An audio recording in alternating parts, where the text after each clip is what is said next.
আমরা মুরগিটা একটু তেলে ভেজে নিয়েছি।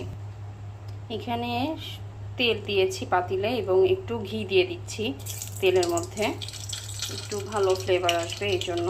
এরপরে আমরা দিয়ে দিচ্ছি সব মশলা। এখানে যেমন আছে আদা, জিরা, রসুন বাটা, দারচিনি, একটু টমেটো কুচি করে নিয়েছি, লবণ পরিমাণ মতন, লবঙ্গ, গোলমরিচ, তেজপাতা, এখানে আমি একটু ধনিয়া পাতা নিয়েছি আর মরিচ কেটে নিয়েছি। এখানে হচ্ছে শাহি জিরার গুঁড়া, তারপরে জয়ফল জয়ত্রীর গুঁড়া, হলুদ, ধনিয়া, পেঁয়াজ, মরিচের গুঁড়ো, এগুলো আমরা সবগুলো দিয়ে দিচ্ছি এই তেলের ভিতরে।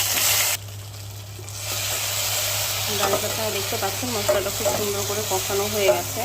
এখন আমরা এই কষানো মশলার মধ্যে ভিজে রাখা চিকেনগুলো দিয়ে দিব। ভালো করে মশলাটা দিয়ে মুরগিটা আমরা কষিয়ে